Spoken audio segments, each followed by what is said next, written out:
Hello, and welcome to War with a Mate with me, James. Me, Andy. That's both of us. We're all accounted for. Let's do a quick head count. Yep, looking around. I see you. 1, 2. 1, 2, 1, 2. I've got my glasses on today as well, so I can definitely see you. Yeah, you're not squinting. Yeah. I just do that so I can see your face that little bit clearer usually. Sat across this gulf of a table.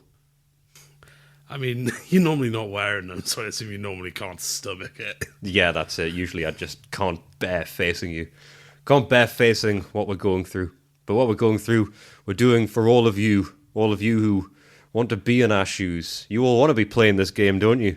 You all want this thing sprawled out in your living room, this behemoth of a game. I think people think they do. People think they do. We thought we did. We don't have that same feeling anymore. Yeah, we just stupidly started recording a podcast where we committed to it before we knew how bad it was. And constantly ask people to listen to it and interact with it. And then got what we wanted. Yeah, then we got what we wanted, and now you're listening. And now, oh God, we have to play it. And play it we have. We did some of that today. As promised, we've been keeping up that promise from go. And there's a lot of you listening into this from all over the world from what we've seen.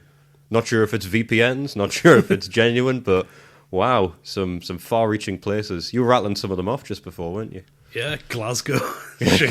Glasgow. Chicago. Yeah, all the exotic places. Yeah, that's it. We got a few... it looks like there's people in North Korea. Yeah, it did. If you zoom in, it's Yeah. just south of the border, though. Just south of the border, yeah. It's in Seoul, so it's not quite. Yeah, so if you're listening, that's not where we thought we'd reach. So I hope you enjoy. Yeah, thank you. Yeah, thanks to all of our international listeners, which is, to be fair, most of them. I'll include Glasgow in there. You're international, and you're welcome. For the uninitiated, we are playing the campaign for North Africa all the way through. At the moment, we're going through a little practice run, and it's important to do the practice run because today we found out more hiccups. I mean, yeah, we've been doing the store expenditure, so I think I got all my food done. I think you've... I'm halfway through getting rid of all my food, Yeah, and definitely getting rid of all of it because my men are not in a good position. A lot of them really hungry. Yeah. Turns out that the issue is all of these people that need food, you can choose to half ration it if that's going to allow them all to eat. But there is a trade-off with that. If you choose to give people half rations so they can eat, they can no longer expend their usual capability point allowance. They can't exceed it. Sorry, they can't exceed it, that's right, yes. They can't exceed it. They can't expend it. But usually units can go above and beyond that with a cost on their cohesion level. But when you give them half rations, they can't exceed it, so they're just stuck with bog standard. And as well as that, it also means that they can't engage enemies willingly. They can't enter an enemy zone of control. So essentially it means that they're playing on the defensive. However, if you just let your men starve, if you don't give them half rations, you try and divide it equally and they just can't eat properly at all, yes, they lose their cohesion level a little bit, so they become easier to defeat in combat, but they can willingly enter combat. So I had an interesting decision to make, a bit of a Sophie's choice of, do I feed all of my men, or do I want them to attack? So I've been weighing that up, and some of the units are getting all the food, some of them aren't. Yeah. Was Sophie's choice starve your child or send them to war? It was similar. And we're not choosing to starve people or send them to war. They're already at war. We're just deciding whether or not they're going to fight in it or just hold their ground. Something's going to kill them. Yeah. Something's going to kill them. Whether it's my bad decision-making or whether it's your tactical genius, it's hard to say at this point. I think there's going to be a lot of bad decision-making on both sides I mean, thank God we're doing the offensive first to, figure stuff out, because it means hopefully when we come to the actual game, we won't brick it in 6 turns. Yeah, I can see this falling apart at the seams by turn 3. Our men are not doing well at all. But it does turn out, if they have at least a little bit of food, if there's food in the hex that they start their turn on, they don't fall apart completely, because they actually start to starve and lose toe points if they don't have food in the area. So, turns out, yeah, I'm going to stave that off for a little bit with my men. You don't seem to be as panicked. I don't think you've done it as badly. No, all my guys have had there's a couple of people on half rations, but everyone else is sort of eating.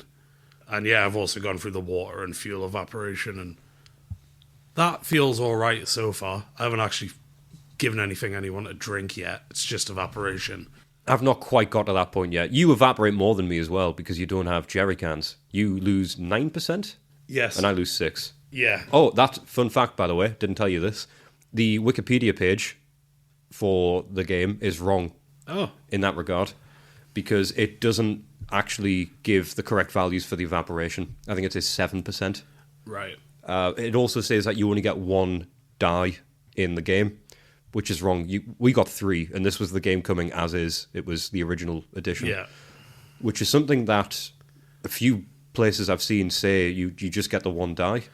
So I don't know if maybe we've got the deluxe edition. Yeah, well, we had some addendum, so maybe they threw some extra dice in the box with it. Oh, so we don't even have the original. Right, we're going to have to scrap it all and start again. Bin it. Back to eBay. Bin it, that's it. I'm putting it in the bin right now. They're selling still on eBay, actually, if anyone's interested in them. We see them pop up every now and then. We always consider buying a second copy just as a spare, but they cost a fucking fortune. And people just beat us to it. Yeah. So if anyone else is starting up a competition one, we'll amalgamate them. We'll do a double one. You can bring your board. We'll put them together. We'll all hang out and we'll play it together and we'll do a double. I want to get their version of the game. I want to get their copy of it. I want to check the dice. Might put some extras in. I want to check the dice for the verisimilitude. I want to make sure that we've got the real one. Damn it. There it is. You didn't think I'd get it in, but I did. No. And if you are listening for the first time today, we've got a treat for you, because today we encountered what is the most, I think, infamous rule, something that's always brought up everywhere we look at about the game. It's the Italian pasta rule. Yeah.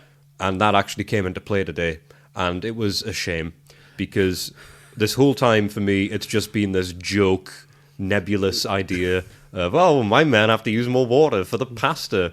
But today I had to deal with that in the context of a spreadsheet, in the context of dozens of spreadsheets, and it's not fun. What it does mean is that some of my men will go thirsty because of this stupid rule. And I'm not even sure it's that accurate. That's so much water. It's not. In the thing he says it's not accurate. Because they just cooked it in the can with the sauce. So, yeah, it's in there as a bit of a joke, but right now it's impacting me and my life and my mental well-being. So it's actually not that funny of a rule when you play the game. So anyone who next wants to comment, yo, I've heard about the game. I've heard about the Italian pasta point rule. It's not a joke. It's not something to be made light of. It's really upset me today. So next time you do that, take a moment, hesitate, pause, think, how would James feel about this? Negatively is the answer. Negatively. But all in all, it's solid. It's solid progress. It's still marching our way through the first operation stage. Well, technically speaking, we aren't in the first operation stage. We're in the prelude. I just got there. You just got there. I'm nearly there.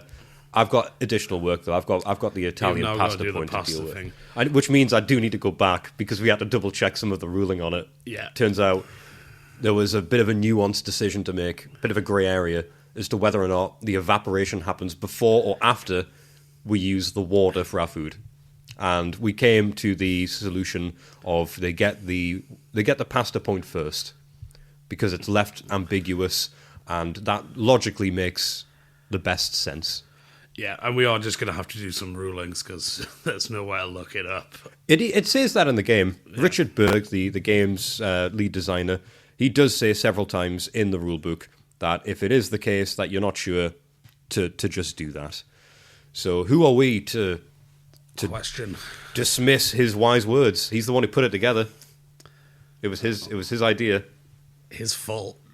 So I'm evaporating more water and fuel, but you're using a lot more water with the pasta rules. It'll be interesting at the end of the strange thing with my voice there. I think I was getting a bit angry. I was about to shout. It's an interest! Yeah. So I think what will be interesting at the end of this 6-turn run will be to compare water usage and figure out if I was actually on the back foot more because of this or if it was you based on the evaporation. Yeah. Is the pasta point that bad? Who knows? At the moment, I'm feeling yes because it's affecting me personally and I'm too short-sighted and narrow-minded for anything else. From what the amounts you've been saying, it's affecting you more for sure.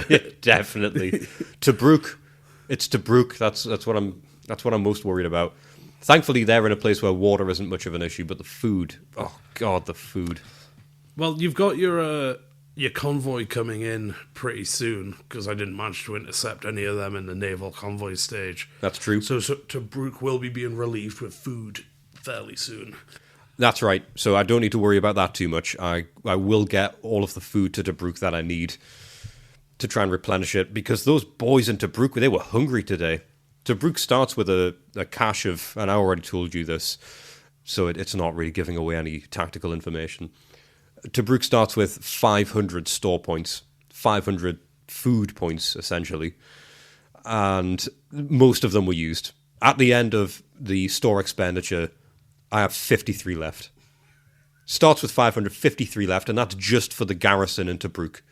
And I do need to double check, but I'm 90% sure that there are more people in Tobruk than the garrison, which means they are going hungry. I mean, yeah, it's you've got multiple things just looking at the map past your shoulder. Tobruk has its own post-it note. Oh, actually, yeah, Tobruk's over here. Let me have a quick look. Yeah.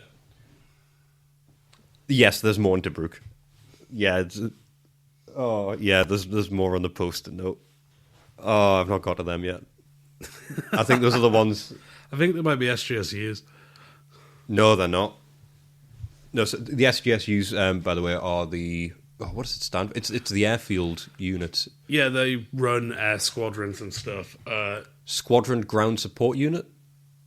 Yes. Yes, that's it. Yeah. So they're the ones that... These units go alongside any of your aircraft, and they are the ones who ready them up, get them geared up for air combat missions, which, as you may well know, we can't do for this turn because we can't for the op stage. It's raining, so we can't do it. We're not allowed to do it. So that's plenty fun. So those guys are just sat in their laurels, which is good because it's less work for us to do. It's also very easy work for me to do the stores expenditure at the moment because my men are starving. So all I have to do is get rid of zero. I just get rid of all of the food in the hex, and then I reduce the cohesion level of the units. Job's a good one. That's it. It's all you need to do. Yeah, I'm starting to see it. Like, if this game is as accurate as they claim it is with all this stuff, I'm seeing why that offensive ground out pretty quickly because no one had anything to eat or drink. Yeah, that's how you seemed to look earlier. You wolfed down a pot noodle earlier during the play. Well, I needed some sustenance. I needed to carb load for the pod. Yeah, you always do. You carb load. You do 50 push-ups. You do 50 pull-ups. And then I go, I'm sick for about 5 minutes. Yeah, whatever gets you prepared. I just sit and meditate for a while. That's why I'm always so calm during the recording. Oh, you must be doing that in secret. I think people would be really jarred at the difference in atmosphere between when we're playing the game and the podcast. I mean, yeah. I feel like there's nothing to distinguish us playing the game from, like, two accountants at work. It's just, like, referring to documents and then spreadsheets and occasionally being like, oh, what's going on with you? But the thing is, as well, it's two accountants on the worst day of their job because they don't seem to know what's going on. They have to keep asking each other, so what is our job again? Yeah. What are we actually meant to be doing? Is it normal for this many people to be dying because of our job? I guess we're accountants learning the tax code in tax season while we're filling stuff in. And the tax, for some reason, goes directly to food banks. So if you aren't filling this out correctly, then hungry people die or get taken prisoner. Which is another nightmare we're going to deal with What later. kind of fucked up food banks are we funding?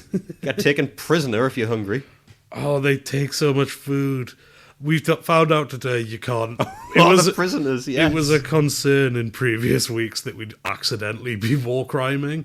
You can't deliberately starve your prisoners. You can't even accidentally. They draw food from the closest point, regardless of where that is. They're like a food tractor beam, because if you've got prisoners, if you don't have enough food in their hex, which is the thing is, Quite likely. yeah, because you have to give prisoners food before your own men, and you have to give them at every op stage, not every turn. So 3 times every turn, you have to feed the prisoners. So whereas usually you have to just feed your men every turn. If you take my men captive, your soldiers will be starving looking at my prisoners jealously. Yes, because if I don't have enough food in the hex, the way it works is it just draws food from the nearest supply point. And that can be anywhere on the map. Well, it's the closest one on the map, but it could be all the way across the map, and they draw food from there. They just summon it. Yeah. And it'll almost certainly mess up your intended supply lines if your supply dumps are just being emptied. So, If I was my men, if I was the Italian forces in the desert campaign in North Africa, I would willingly surrender and become a prisoner so that I could gain the magical powers of summoning food from thousands of miles away. That's an incredible superpower to have, all at the low cost of your freedom and liberty. yeah. That's nothing. That's nothing for some food. I guess they won't have the pasta point, but... Well, I do like that it implies that there is this whole level of logistical infrastructure underneath the one we control that they... Well, yeah, they took your common ground idea from a few weeks ago where everything's underground. God, that would have been awful if this included an underground. He would have just added underground maps for every layer. Oh, I bet he would have. If they gave him a little bit more time, he would have done that. He wanted to include all of the rules for how successful the bakeries were in Italy at the time. Yeah, which would affect how much food you could... I think he wanted to simulate the entire world for this entire time period, and then his bosses were like, pack it in. It doesn't feel far off. I don't feel like we got anything that's less complicated than that. Maybe I'm looking at it too closely. But maybe... You hear that? Oh, maybe it's good news. Is someone sending us a message, a telegram of sorts? You hear that coming in? I do now. Do you hear it? You hear it now? Yep. Yeah, there it is. That's it. And now I think it's over. It depends on how long I stretch out the audio sound effect. But it's probably over by now. Don't stretch it this long. I can't stretch it this long. I'd have to overlap it more than once. We've had some communications. We've had quite a few. We've had a lot, actually. So thank you all for getting in touch. As pledged previously, we will be getting around to everything you've sent in. Everyone who sent something in, it will be getting read out at some point. We just have to break it down. But the influx of listeners meant an influx of correspondence. So I suppose we should dig in. Would you like to go first, Andy? You got one there? Yeah, sure. This one's from Tim. All right. What's Tim got to say? Gents, I found your podcast recently, and I've been working my way through it. I'm up to episode 13 so far, and I'm glad to hear you've started your first turn. Thank you, Tim. So are we. My friends and I enjoy heavier board games, so I've always wanted to play the campaign for North Africa. I thought perhaps it'd be something to play in my retirement. Listening to your experience, I've decided that I most definitely will not. Cheers, Tim. Yep, that's fair. Happy to have provided that service, that you've not wasted some time there. Oh, Tim, we'd be devastated if you hadn't listened to this. You got to retirement age and thought, I know what I'll do. And then your poor heart would give in a few turns in when you realise what you're dealing with. You look at the paperwork, that's enough to kill a man. Kill a man with a bad heart, anyway. So, All through boredom. All through boredom. So, yeah, you and all of your friends in the retirement home, you can look back at this day and remember... We saved you from 1,500 hours. We saved your life. We saved your life, and you're very welcome. That's what it is to be two subtle, humble, and brave men. It's sometimes the burden of being a hero. But on this occasion, we'll happily accept that. And I'm glad you're enjoying it. I'm glad you're enjoying listening to us and suffer. So we'll do that on your behalf. You sit back. You wait for that retirement check to come in. Enjoy your pension, and we'll do the hard stuff. Well, who else have we got here? We've got a message here from Hayden. So Hayden says, Dear Andy and James, just wanted to express my appreciation of the podcast. Thank you. Cheers. I've been fascinated by the campaign for North Africa game and discovered your podcast off a Reddit comment. Yes, we've had a lot of people listen on the back of that. It's been quite the drum up of attention. It's been good. I'm listening to every episode from the start, and I heard you mention this email and the invitation to send anything. I think it's more of a plea and a beg, but especially at the start. Especially at the start. Just wanted to say how enjoyable the podcast is to listen to. I'm attending college right now and often commute from my on-campus dorms to my family about 2 hours away, and this podcast has given me something enjoyable to listen to other than just the radio. That's nice. In addition, I also have a suggestion to make. Okay, this could be bad, this could be good. It's just stop playing. Find a new hobby. Noted and accepted. Yep, fair enough. No, when y'all... Oh, we've got a few y'alls, haven't we? We've had a few people saying y'all. When y'all really get the hang of the game, surely it'll only take a year or so. You know what? I do feel like we're getting the hang of the game. So you might not be... I don't know if that was sarcastic or not, Hayden, but I do actually think that will be the case. I feel like that was a pretty accurate... Yeah, so you might have just called that directly, so well done. You should live stream or record video of a session or two. If you're familiar enough, hopefully there won't be as much radio silence and rereading all the rules, which I know was a concern. I did hear y'all mention... Second y'all. We should do a y'all counter. I like y'alls. That a turn can take upwards of 5 or 6 hours, so maybe only a chunk can be recorded. Just a thought from a big fan. Thanks again from a perhaps too invested fan, Hayden. Well, Hayden, you can't be too invested. You can't be. To be too invested would to be here in the room doing all of the accounting work for us. However, if you want to prove that you're that invested, come and do it for us. That's the only time I would believe it. Don't invite people to my house. I'm going to invite Hayden to your house. The address is...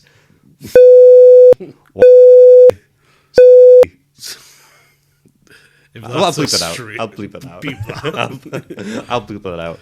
But if you can find a Hayden, you're more than welcome to come round. There's another seat here. Don't go, oh yeah, and then invite him again. No offense, Hayden. Just no. What do you got against Hayden? Guy sends a lovely email. He's going on a commute to his family, listening to our voices, and you won't even let him pop round for a pot noodle. Bastard. I'm awful. But yeah, we have talked about doing some video stuff or some streaming it. It's just... It feels like it would be incredibly boring because, as we've mentioned, we're just sitting here looking at spreadsheets. But once we've done a few turns, I think we can maybe try and identify some bits that'll be more interesting to watch. That's it. If you were watching a live stream of today, you'd be watching about 5 hours of us sat with our laptops in front of us at the opposite ends of a coffee table, both just reading through rules, updating spreadsheets, and then occasionally having to sit for half an hour at a time with each other, breaking down rules for cohesion to figure out whether or not my people get pasta before or after the water. So and that sounds like it might be a bit of a whimsical, fun thing because we'll put our own little charm on it. But it's really not, because we're just in the game. We don't smile at all while we're playing the game. I don't think we felt miserable playing the game. It's not like this. That's why we go on tangents so much now, because it's like being let out for playtime in school. This isn't the game. This is after the game. However, yes, when it comes to us having played a turn where we move the units around, that might be something that's of more interest to people. Yeah, maybe air combat might be... Air combat doing some dogfights is a great idea, actually, because air combat's one-on-one. We'll be able to put out a sheet of the pilots beforehand and stuff. Yeah. So people will be able to see the pilots, give their thoughts on who will win. You know, that could be fun. So there's a lot of stuff we can look at. I suppose a lot of it is down to the demand of how much people would want that sort of thing. So if it's of interest to you, drop us a line, let us know. If a video of anything would be of any interest, and we'll try and work around it as best we can. So yeah, thanks, Aidan. That's good. I hope the commute's that little bit shorter with our dulcet tones aiding your journey. What else we got? Got a bit from Dan. He's got some comments to the question. All right, Dan. So I've been listening to your podcast over the past few days, and in episode 11, you stated that no emails had come in. Mm-hmm. While I am a few episodes behind, I was going to send an email just to remedy your lack of emails. Cheers. I've started listening after I saw one of your posts on Reddit about magnet pieces. Oh, yes. Yeah. Anyway, do you think the cardboard pieces will be able to last a number of years you will be using them? I know some games where you have to handle the pieces often, the printing and paint will start to fade or fall off. Good luck, Dan. Well, one godsend we have is we won't be handling the pieces very often at all. Ideally, that's part of it, yeah, that the magnets mean we're not taking them out of the box and putting them on every week. So handling will be minimised. One of our friends did tell me that magnets have like a half-life for their magnetism. Yes, we were talking about this during our D&D game the other day. Which I didn't know. So apparently they might start to be unmagnetic after about a year or so we might have to replace it. That's a big concern, that we're going to have to swap out the magnets, because at that point we're going to have to take the blue tack off. So the pieces might fall apart a bit then. But when it comes to the actual pieces themselves, we handle them very little. We haven't touched them since we finished putting together the magnetized picture frames. So that's a big positive. We haven't had to touch them yet. But beforehand, we were having to handle them every single week, which would have, by the end of it, destroyed them.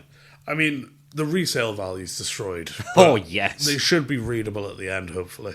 So I think they should hold up. The magnets might be something we have to swap out, and we'll have to see what the blue tack's done to these cardboard pieces by then, because I imagine there's some sort of chemical reaction going on with 50-year-old cardboard and adhesive. Yeah, it's slowly releasing asbestos into my house. Oh, that'd be cool. Is that how asbestos made? You get the campaign for North Africa, some blue tack, and magnets. They put it in everything back then. Even the campaign for North Africa. Yeah, they were like, we don't want it to catch fire, chuck some asbestos in it. Hey, anything that worked to keep you warm back then. Yeah. Well, thanks, Dan. Cheers. We'll do our very best to follow your advice of good luck, but unfortunately that is not something we decide on. That's granted to us by the powers that be. All right, let's see what else we've got. We have technical issues because my sheet's gone. Where's it gone? There we go. There's our emails. We have a message from Adam. Adam has messaged to say, "Hey guys, my name is Adam. I'm from the lovely state of Georgia in the United States." Ah, very nice. Very nice. Pretty far from here. Yep. I came across this podcast by sheer luck. Everyone listening to this is lucky. You're not on your own there, Adam. I saw an Instagram reel a few weeks ago about a bracket of the worst games where this was the second seed of whatever tournament they were going through. Right, well, for a bit of background, Adam, that would have been the worst board game tournament being ran by the YouTuber KamSandwich. And we know this because we've been in correspondence with Cam, really nice guy, and he's actually mentioned us, and we've recorded a little clip for him, which is on his episode that came out, well, today is when it's being released. The campaign for North Africa is in this knockout tournament, and he's done some content on it. We've recorded a little clip from describing our lovely experience with the game, and I definitely recommend checking it out, because if you're into us talking about this game, you'll be amazed at how many other games there are out there that are as bad as this. Not in the complexity, but in how unenjoyable they will be to play. Yeah, and Cam's channel's great for board game stuff. It is. Especially this kind of thing, so definitely check it out if you enjoy this, you'll enjoy his channel a lot. So yeah, he's got a video on this game actually that came out in 2022. It's good. It breaks it down in a very good way. It's very digestible. So it's one of the first things we actually watched. You showed me it the day that we purchased this, I think. Yeah. So yeah, definitely check it out. You'll enjoy it. So yes, that's where you'll have seen us. I checked out the comments where someone mentioned 2 guys from Britain playing through the game, and it would take forever to finish, which led me to you guys. That sounds about right. I thoroughly enjoy the podcast, and as Alexander alluded to in episode 15, you would have lost me 10 episodes ago if I didn't enjoy your jokes, banter, sidebars, and excruciating complaints about the poor structure of the game. Well, Adam, you've got plenty more of that to come. Don't you worry, that's not going anywhere. Years of that coming up. I'm interested in where the game will go, figuratively, because I know where it's going physically, and what gameplay will look like when you get into a rhythm. 8 years is a drastically long time. I'll be 31 if that timeline holds. Well, happy 30th in advance. We'll be nearly done by then. Maybe. I guess I should ask a question. What are the chances this game puts an immovable rift in your relationship that will end in the death of one of you? It's pretty likely. If we don't keep up the common ground segment each episode, then it's definite. We thankfully we still get on at this point, but I can't promise that will last forever. It is at this point. It's very You've much a assumed question it's mark. definitely the friendship's over. It's just when. Or maybe a question about how the game is in order. How does the game work? No, actually, how does it work? Well, you don't seem to be so sure there, buddy.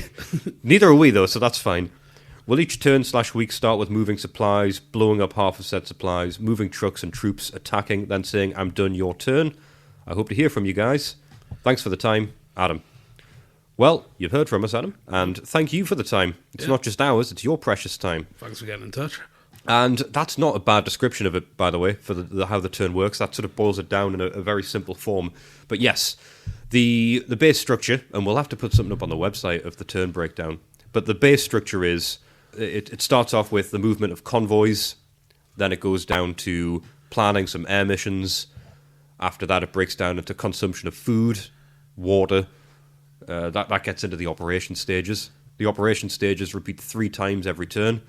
That involves the reorganization of units, moving them around, eventually combat. Any air combat, land combat, Yes. construction, training, and you do all that 3 times per turn. Yes, and that happens in a specific sequence, combat being towards the end of each op stage, which is, yes, repeated 3 times.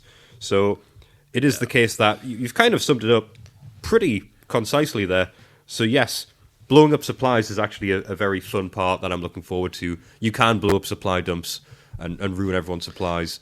Having said that, now that I know how hungry my men are, I'm terrified at the concept of you blowing up any supplies. So I don't think I'll do that to you. Oh, thanks. So you shouldn't do it to me. I'm definitely going to, knowing how hungry you guys are. I'm going to stop them eating more. Just to the turn breakdown thing as well, we've got a little Excel document to track it with a line per part of the turn you have to do. Yes, we should distribute that, actually. Yes, we'll put that up. But that is 158 lines long. Yes. And most of them we both have to do.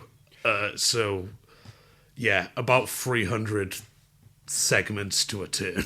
Yes, and we do that we take turns with that. So Andy will complete one step, I'll complete that step. If he's going first, anyway, if he's the player with initiative, if he's the one who's phasing, then he will go first, then I'll do that stage, then him, then I.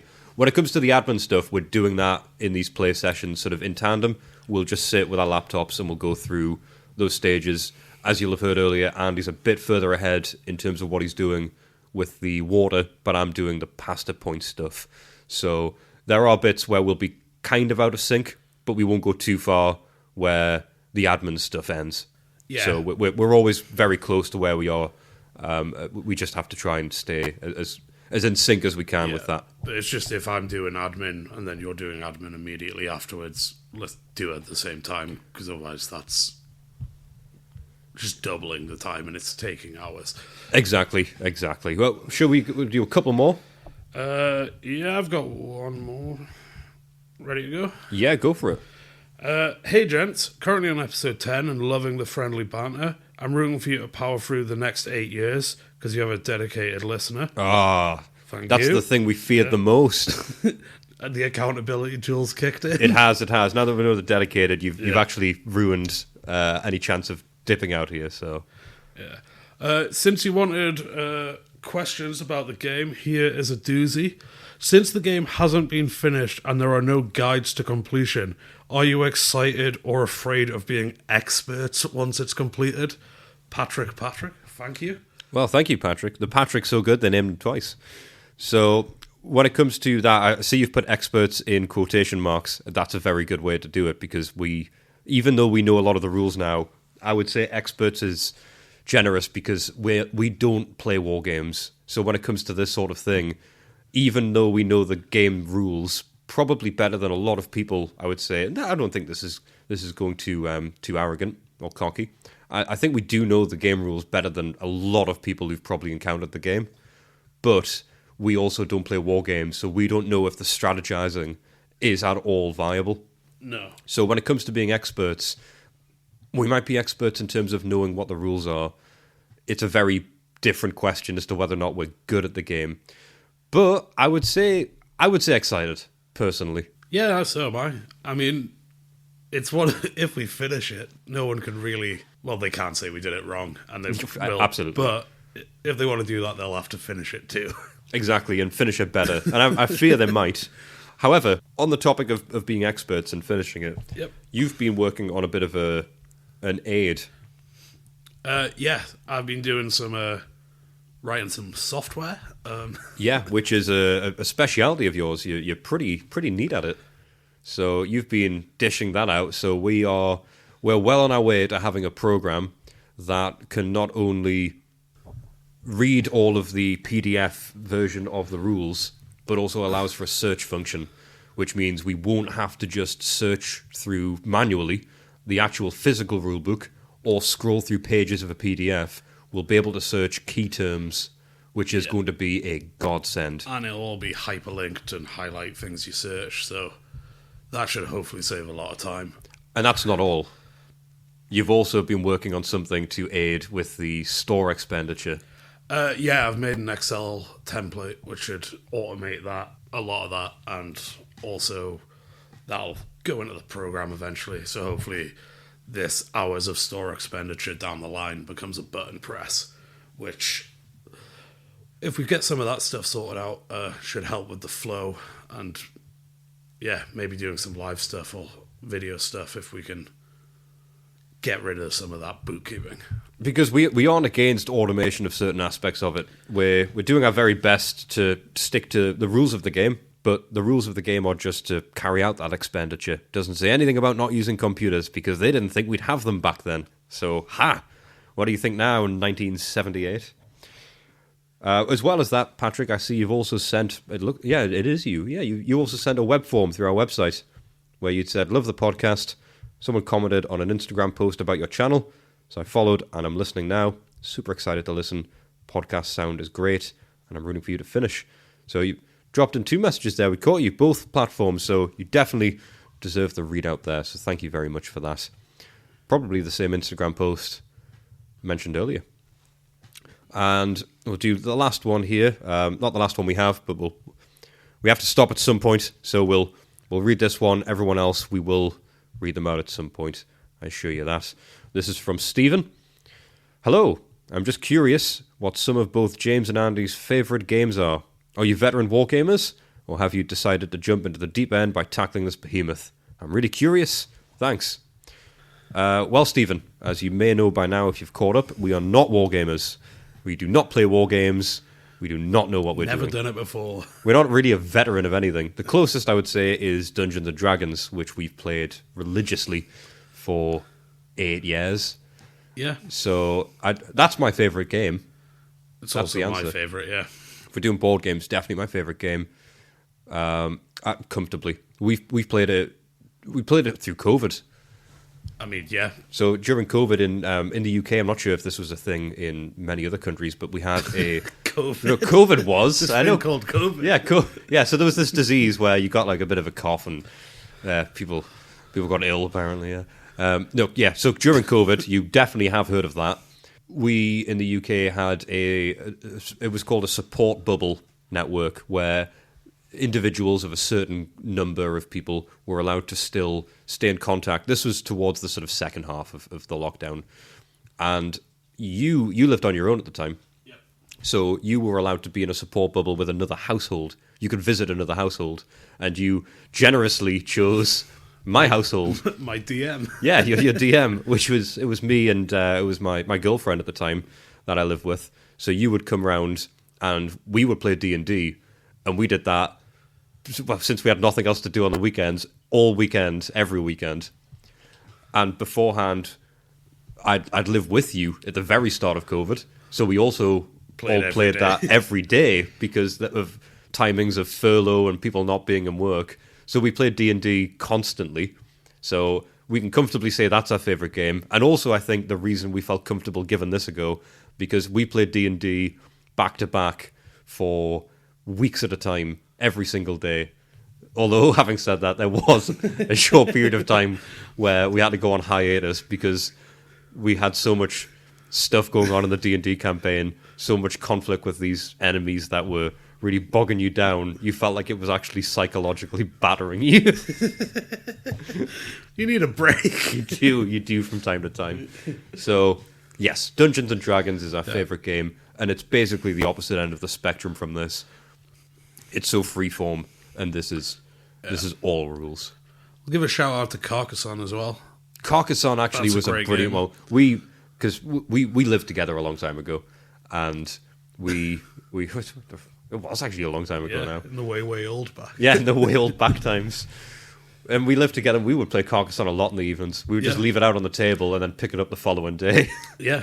Carcassonne running roads into each other's cities. Yeah, building mega cities. That was a very spiteful game. It was. That actually set the groundwork for what would have made as well. If that's any indication for this, then yes, we will fall out.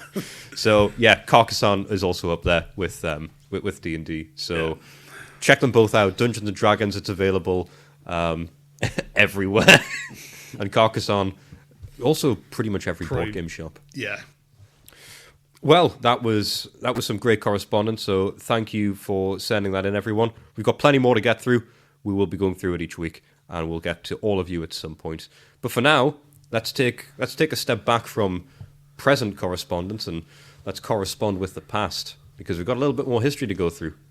Yeah, you've got a little report on someone involved, haven't you? I don't know much about this, so I'm excited. I have. I've concocted a little bit, and honestly, you set the bar pretty high last time, man. Not going to lie. So I'm a little bit nervous to try and step into your boots. However, I will try, and I've got a little bit of a dossier on one of your leaders this time, and that is a Mr. Bernard Montgomery, or Monty, as the nickname went. Now, he was a commander in the North African campaign on the Commonwealth side. He was British. And I've got a little quote here to start off with, little very brief anecdote, which really sets him up to be the foil to Rommel. Oh, good. So, supposedly it was the case that on appointment to the North African campaign, Montgomery had remarked, "Well, after having an easy war, things have now got much more difficult." And a colleague supposedly told him to cheer up, at which point Montgomery said, "I'm not talking about me, I'm talking about Rommel." I like it. That is confidence, if ever I heard it. Now, Bernard Montgomery, and I never know if it's Bernard or Bernard. It depends very much on the individual, but I'll go with Monty just to keep things simple. Okay. So Monty was born in Kennington, Surrey, in not 19. Definitely wasn't 19. It was 1887. He was one of 9 children. One of 9 to a Church of Ireland minister. So okay, big family. Big families. Church of Ireland. Church of Ireland, yeah. Okay. Yeah. So Church of Ireland, but in Surrey. Yes. Okay. Yes. Church of Ireland minister in Surrey. And his grandfather was fairly well-renowned, Sir Robert Montgomery, a colonial administrator in British India. Okay. Which means if you take his family, immediately what you've got is a family that has a notable history in Europe, Asia, and Africa. So a real dynasty going on here, covering a lot of the world. Okay. So is he rich? Well, there's something of that sort, because his maternal grandfather was a famous preacher by the name of Frederick William Cannon Farrar, and that individual, Frederick, he was actually a pallbearer at the funeral of one Charles Darwin. Oh, you put old Charlie Darwin in the ground. He did. Okay. So, from there, of course, the family evolved and stretched out across the globe, succeeding in all sorts of areas. So they're like firmly aristocrats. They've got a big history of big notoriety in politics, and religion as well. It's a big crossover of that Venn diagram. That middle bit is very big between politics and religion. So after his grandfather died, Robert, his dad Henry. I believe it was Henry. Have I got that down right? Yeah, it looks like Henry. Henry inherited the ancestral estate and a whopping £13,000 debt left to repay, including mortgage. What's that in modern money? In modern money, that is roughly £2 million. God. That's quite the thing to inherit. Yeah. They sold all the farmland that they could from the estate, and it didn't really cover what they needed it Didn't to. put a dent in it. And because at this point they're all sort of vicars in the family, it really made it a bit of a struggle. So, as well as that, what didn't help is his home life left something to be desired. He would suffer frequent beatings. A lot of his siblings emigrated. One of them actually died. And his mother hired tutors to educate him and was disinterested in his education. And he became a self-described bully. Oh, okay. Suffice it to say, he didn't get on with his mother. And when she died, he didn't even attend her funeral. He also forbade his child, when they were born, from having any interaction with their grandmother. So they didn't get on. They weren't close. But later on, Monty went on to attend St. Paul's School and then the Royal Military College in Sandhurst. The Royal Military College in Sandhurst boasts some alumni that people might have heard of. Ian Fleming is one of them. Spy Guy, author of James Bond, 007, Casino Royale. Spy himself, wasn't he? In terms of, I didn't do much digging into Ian Fleming's past there, but the fact that he attended a military college probably gives a bit more verisimilitude towards his work. And there was another alumni, a one Winston Churchill. So a bit of crossover, and that's not the only time they'll cross over. At the same time. Not quite, no. Okay. Winston Churchill quite a bit beforehand. So but Monty wasn't bullying him. No, I don't think so. However, it was the case that he was nearly kicked out on several occasions because of how much of a rascal he was. Okay. Very violent, very disruptive. Well, that's going to come in useful. It may well. So that means that when World War I did kick off, Monty was part of the 10th Infantry Brigade of the 4th Division of the British Expeditionary Force. And while serving as temporary captain in October 1914, something happened which actually runs a bit parallel to your history segment, a brush with death. Because in October 1914, along the Belgian border, Monty was shot by a sniper in the right lung. In the lung? In the lung.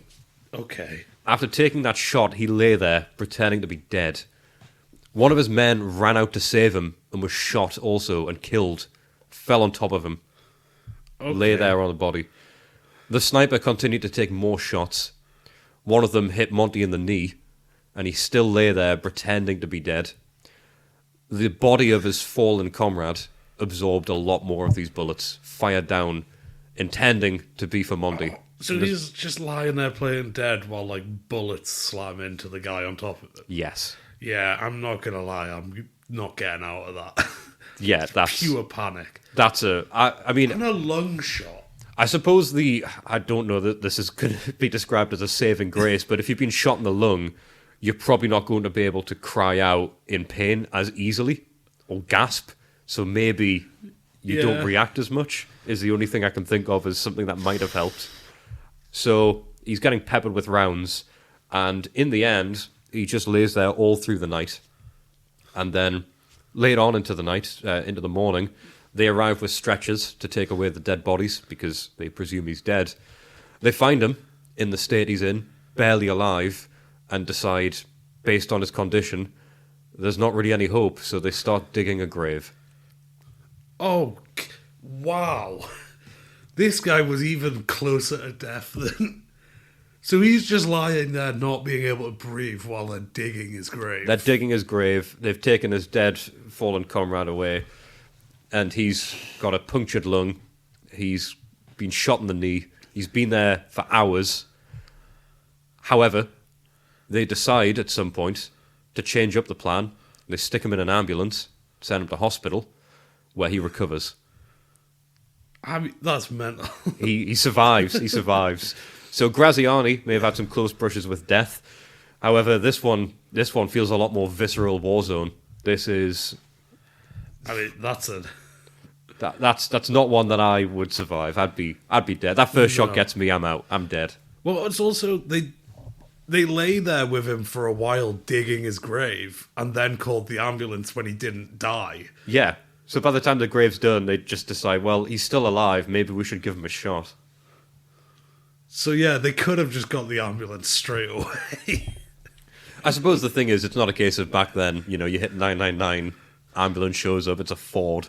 Yeah. Back then, very different kind of environment. So I suppose maybe it was always on the way, who knows. So he pulled through. The old boy pulled through. He saw a lot of action on the Western Front from there. Battle of the Somme. Battle of Arras. Battle of Passchendaele, I think it is, Passchendaele. Around this time was granted the rank of, the temporary rank of Major. And around this time, there's a picture in October 1918. It shows him, at the time a fairly unknown individual, standing in front of Winston Churchill, the current Minister of Munitions, that period of time. No one knew who Monty was, but that picture has been used in a lot of biographies for both of them. Yeah. By the end of the First World War, he was, for lack of a better word, disenchanted with the leadership. He only twice saw an army commander on the Western Front and criticised the levels of communication between command and frontline forces. Okay. Seemed to be the case that he didn't really think that there was much communication between them, much visibility from the command, and that people were left with little trickle-down information. So he set out to remedy that. Okay. His approach was an interesting one that I think really changed the atmosphere of the North African campaign based on the stories that I've read from there. But that's a story for another time.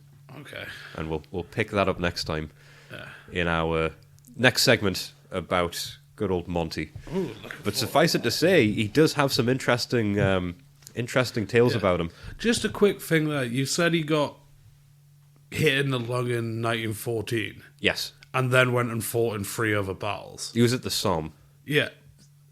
So the lung puncture didn't really put him out of commission for that long if he was back in time to be fighting. Well, you've got to bear in mind, he was in World War II. So this lung shot, this doesn't take him out. This doesn't even hinder him. I don't know, I was expecting maybe a year or 2 bed rest maybe from a lung shot. I suppose I will have to double check when the Somme was, but the Somme, I mean, it's World War One still. And now for something nicer. He really is, really pulls through. War. So we'll have to Time see for where some his story common continues ground. from there. Try and intro. But I suppose for now we've got our own story to tell, haven't we? I'm recording. Yeah, common ground. Common ground.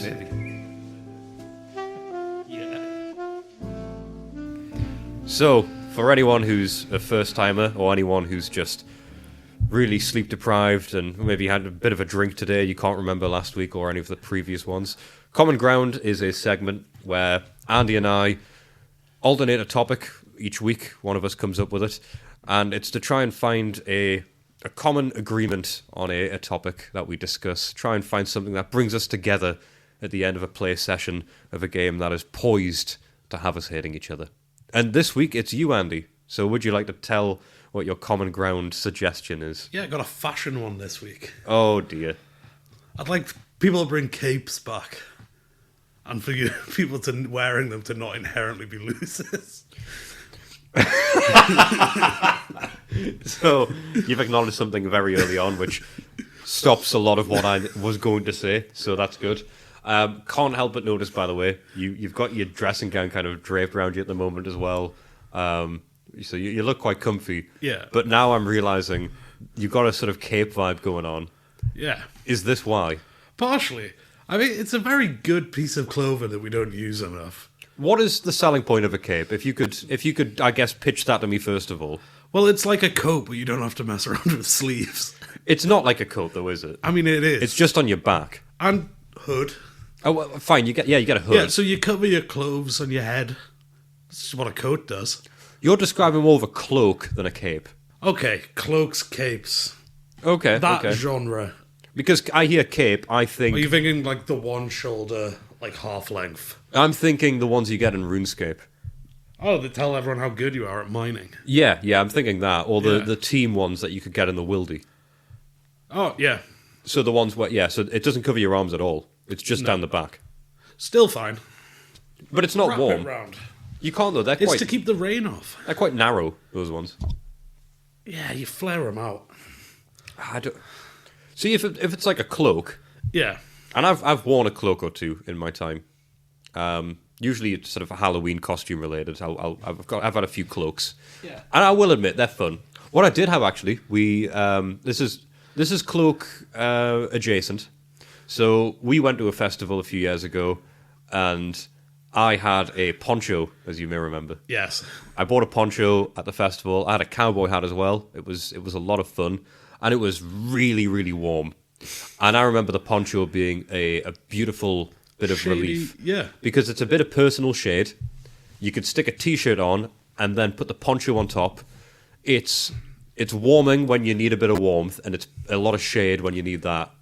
And that was a beautiful piece of clothing to have. I might actually still have that poncho somewhere. So when I look back at that, I do have positive memories. Yeah, poncho's in the same ballpark. Poncho's like a double cape. Yeah, you got something, you just chuck it off when you're inside, keep the rain and stuff off. Don't have to have a coat.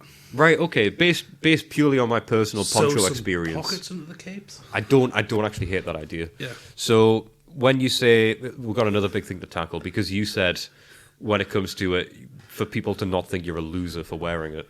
Now I wore this poncho at a festival. Yeah. That's fine. I saw people dressed up as all sorts at the festival. I don't know that I would ever be comfortable wearing that on the commute to work, No. on public transport. But all the advantages it has are still there. So if we can all get more accepting of ponchos, capes and clokes. Capes and capes. Capes and capes. Then you just think of a poncho, but you've cut it in half.